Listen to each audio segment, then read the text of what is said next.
உலக மக்கள் எல்லோருக்கும் வணக்கம். இது உங்கள் அம்பிகை ஜோதிடம். நான் உங்கள் ஜி கோபால் பேசுகிறேன்.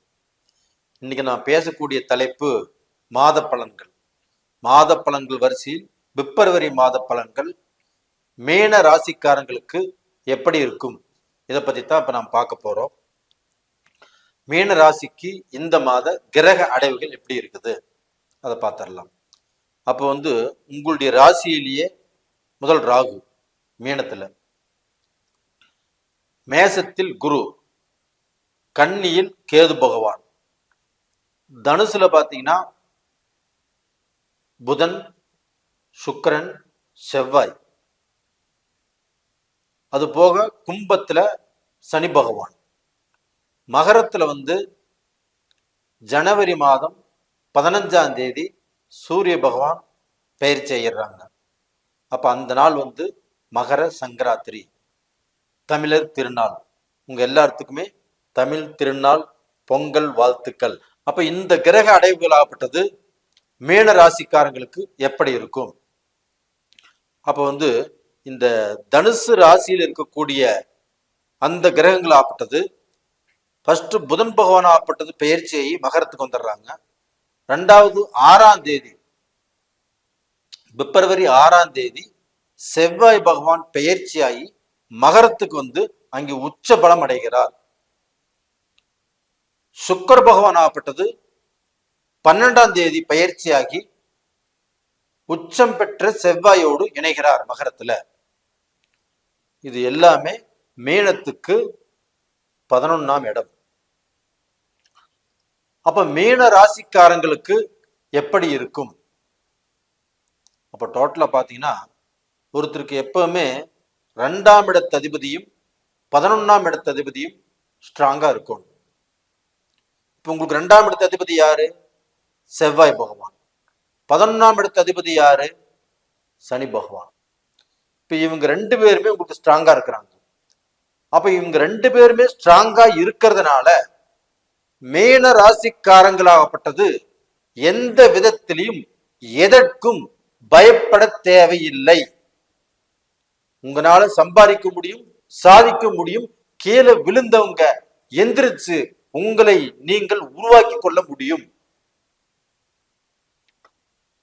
அப்ப 11ஆம் இடம் என்பது லாபஸ்தானம். அந்த லாபம்ங்கிறது நம்ம எவ்வளவு சம்பாதிக்கிறோமோ அந்த லாபம், அந்த லாபத்துல நம்ம சாப்பிட்டது போக மிச்சம் வைக்கிறதா தனஸ்தானம். உங்க ராசிக்கு 2ஆம் இடம் செவ்வாய் பகவான். அப்ப அந்த செவ்வாய் பகவானும் உங்களுக்கு 11ஆம் இடத்துல இருக்கிறாங்க. 11ஆம் இடத்து அதிபதியும் உங்களுக்கு ஆட்சியா இருக்கிறாங்க. அப்புறம் என்ன குறை உங்களுக்கு? நீங்க எதற்குமே பயப்பட தேவையில்லை. உங்களுக்கு செவ்வாய் பகவான் லக்னத்துக்கு உங்களுடைய ராசிக்கு 11ஆம் இடத்தில் உச்ச பலத்தோடு இருக்கிறார். அப்படி உச்ச பலத்தோடு இருக்கும் போது நாம தைரியமாக, நாம தன்னம்பிக்கையோடு, நாம் எதை பற்றியும் கவலைப்படாமல், எதை பற்றியும் பயப்படாமல் நீங்கள் தாராளமாக செல்லலாம். அப்போ தொழிலில் இருக்கக்கூடிய பிரச்சனைகளை நீங்க சால்வ் பண்ணிக்கலாம். ஒரு பிசினஸ் பத்தி நீங்க யோசனை பண்ணலாம். ஒரு பிசினஸ்ல எப்படி இன்வெஸ்ட் பண்றது அப்படின்னு நீங்க ஆராய்ச்சி பண்ணலாம். ஒரு பிசினஸ் எப்படி நல்ல லெவல கொண்டு வர்றது அப்படிங்கிற அளவுக்கு நீங்க முயற்சிகள் பண்ணலாம். நீங்க இடம் விட்டு இடம் மாறி போவதற்கு உண்டான வாய்ப்புகளை தேடிக்கலாம். அப்போ உங்களுடைய படிப்பு விஷயத்துல நாம என்ன படிக்கணும், என்ன படிக்க கூடாது அப்படிங்கிற முடிவு பண்ணலாம். இப்ப நல்லா படிக்கலாம். அப்ப டோட்டலா பாத்தீங்கன்னா எந்த விஷயத்திலுமே நீங்க பார்க்க போனா தடம் பிறலாமல் நீங்க பார்க்க போன எதையுமே சாதிக்கக்கூடிய கண்டிஷன்ல இந்த பீரியட்ல இருக்கிறீங்க. அப்ப அந்த குருவுடைய பலம் கொண்ட நீங்கள், உங்களுக்கு எவ்வளவு வயசானாலும் மூளை மட்டும் இளமையா இருக்கும். அப்ப அந்த அறிவுங்கிறது உங்களுக்கு எப்பவுமே மங்காது. அப்ப அந்த அறிவு திறமையை வச்சு நீங்க வாழ்க்கையில இடைப்பட்ட நாள்ல எவ்வளவு சங்கடம், சலிப்பு, பிரச்சனைகள், கஷ்டங்கள், வேதனைகள், எத்தனையோ சிக்கல சிக்கி அதுல கஷ்டப்பட்டு நஷ்டப்பட்டு என்னடா வாழ்க்கை அப்படின்னு நீங்க எவ்வளவு வேதனைக்கு உள்ள இருப்பீங்கிறது கண்டிப்பா எனக்கு தெரியும், தெரியாம இல்லை. ஆனால் நீங்க இதுவரைக்கும் எவ்வளவு நீங்க அழுதிருந்தாலும் பிறண்டிருந்தாலும் இந்த மாதத்தில் செவ்வாய் பகவானுடைய அனுகிரகம் நல்லா இருக்குது, சனி பகவானுடைய அனுகிரகம் நல்லா இருக்குது, உங்களுக்கு பார்க்க போனா அந்த சுக்கிர பகவானுடைய அனுகிரகம் நல்லா இருக்குது. 8ஆம் இடத்த அதிபதி சுக்கிர பகவான், உங்களுக்கு 3ஆம் இடத்தையும் சுக்கிர பகவான், அவங்க 11ஆம் இடத்துல இருக்கிறாங்க, கண்டிப்பா நல்லா இருக்குது. அப்ப இத்தனை கிரகங்கள் நல்லா இருக்கும்போது நீங்க பயந்துக்க வேண்டிய அவசியமே இல்லை. ஆனா உங்க ராகு ஜென்மத்தில் இருக்கிறார். அப்ப இந்த ராகு ஜென்மத்தில் இருக்கும் போது நம்மளுக்கு ஏதாவது ரூபத்துல கஷ்டத்தை கொடுத்துருவாரா, இல்ல பிரச்சனையை கொடுத்துருவாரா அப்படின்னா கண்டிப்பா கொடுக்க மாட்டாரு.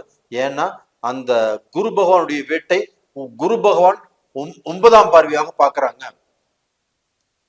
அப்ப அந்த குரு பகவான் வீட்டை இந்த குரு பகவானே பாக்குறதுனால உங்களுக்கு அவ்வளவு பிரச்சனைகள் கண்டிப்பாக வராது. ஒரு விஷயத்தை செய்யும் போது நல்லா யோசனை பண்ணி செய்யுங்க,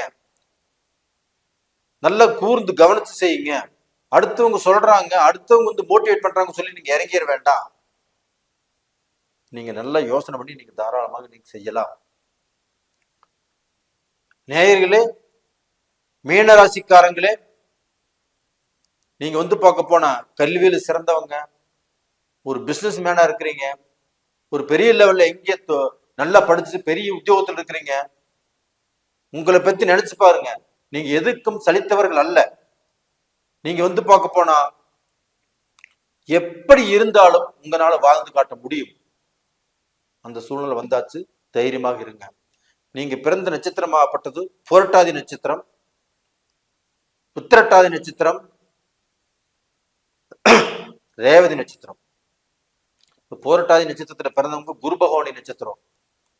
அந்த குரு பகவான் ஆகப்பட்டது 9ஆம் பார்வையாக உங்களுடைய 10ஆம் இடத்தை பாக்குறாங்க. 10ஆம் இடம் என்பது தொழில் ஸ்தானம். அப்ப எந்த ரூபத்திலையும் உங்களை தொழில நீங்க கீழே விழுவதற்கு விட மாட்டாங்க. அப்ப தொழில சந்தோஷம் கிடைக்கும், தொழில நிம்மதி கிடைக்கும். உங்களுக்கு தனாதிபதி செவ்வாய் பகவான் நல்லா இருக்கிறதுனால கண்டிப்பாக நீங்க நல்ல நிலைமைக்கு வருவீங்க.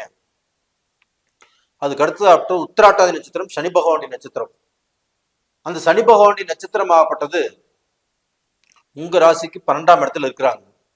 அப்ப அந்த சனி பகவான் ஆகப்பட்டது உங்களுக்கு விரயச்சனியாக ஆரம்பிச்சிருந்தாலும்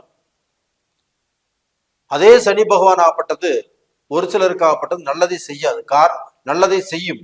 எப்படின்னா சிலருக்கு பார்க்க போனா ஒரு நல்ல தசா புத்தி அவங்க ஜாதக பிரகாரம் நடந்ததுன்னு வச்சுக்கோங்களேன், கண்டிப்பாக மீனராசிக்காரங்க இந்த சனியினாலேயே நல்லா இருப்பாங்க. அது போக வேற தசா புத்திகள் உங்களுக்கு சாதகமாக இருந்து உங்களுடைய ஜென்ம ஜாதகத்தில் நடந்துட்டு இருந்துச்சுன்னா, நீங்க இந்த 7 சனி இப்ப ஆரம்பிச்சிருக்குன்னா இந்த 7 சனியிலுமே நீங்க குபேர வாழ்க்கை வாழலாம். அதே 2ஆம் சுத்து 3ஆம் சுத்து 7 இருந்தா நீங்க கவலைப்பட வேண்டிய அவசியமே இல்லை. இது போக பார்க்க போனா புதன் ரேவதி நட்சத்திரம். அந்த 7ஆம் இடத்துக்கு அதிபதி உங்களுக்கு 4ஆம் இடத்து அதிபதி. அப்ப அந்த 7ஆம் இடத்து அதிபதியாகப்பட்டது உங்களுக்கு பார்க்க 11ஆம் இடத்துல இருக்கிறாங்க. பிப்ரவரி மாசம் வரைக்கும், அந்த பிப்ரவரி மாசம் 20ஆம் தேதி 12ஆம் இடத்துக்கு வந்துடுறாங்க. அது பக்கம் புதாதித்ய யோகத்தோட தான் உங்களுக்கு இருக்கிறாங்க. அப்ப அந்த 7ஆம் இடத்து அதிபதி நல்லா இருக்கிறதுனால கண்டிப்பாக திருமணம் செய்யலாம், குடும்பம் நல்லா இருக்கும், குடும்பத்துல சந்தோஷம் இருக்கும், உங்களுக்கு குழந்தை பாக்கியங்கள் கிடைக்கும். இது எல்லாமே மீனராசிக்காரங்களுக்கு குறையில்லாமல் நிறைவாக இருக்கும். அது போக மீனராசிக்கு ஏதாவது பிணிப்படைகள் வந்துருமா, உடம்பு சரியில்லாம போயிருமா, இல்ல உடல்ல ஏதாவது கஷ்டங்கள் வந்துருமா, இல்ல வந்த கஷ்டம் தீருமா தீராதா அப்படின்னா இந்த ராகு பகவான் உங்க ஜென்மத்தில் இருக்கிறதுனால கொஞ்சம் கஷ்டங்கள் வரும். ஆனா அதே கஷ்டங்கள் ஆகப்பட்டது தொடராது. அந்த கஷ்டத்துக்கு வைத்தியம் பார்த்தால் அது தீரும். அதனால நீங்க தைரியமாக இருக்கலாம் மீனராசிக்காரங்களே, கண்டிப்பா நல்லா இருப்பீங்க. நேயர்களே, இந்த பதிவு பிடிச்சிருக்குன்னு நினைக்கிறேன். பிடிச்சிருந்தா லைக் பண்ணுங்க, சப்ஸ்கிரைப் பண்ணுங்க, ஆல் அப்படிங்கிற பெல் பட்டனையும் பிரஸ் பண்ணிக்கோங்க. உங்க ஜென்ம ஜாதகத்தில் நடக்கக்கூடிய தசாபுத்திகள் உங்களுக்கு சாதகமா பாதகமா அப்படின்னு தெரிஞ்சுக்கோன்னா கீழே 2 ஃபோன் நம்பர் கொடுத்துருக்குறோம், கான்டாக்ட் பண்ணுங்க, வாட்ஸ்அப் பண்ணுங்க. உங்களிடமிருந்து விடைபெறுவது உங்களின் ஜி கோபால். நன்றி, வணக்கம்.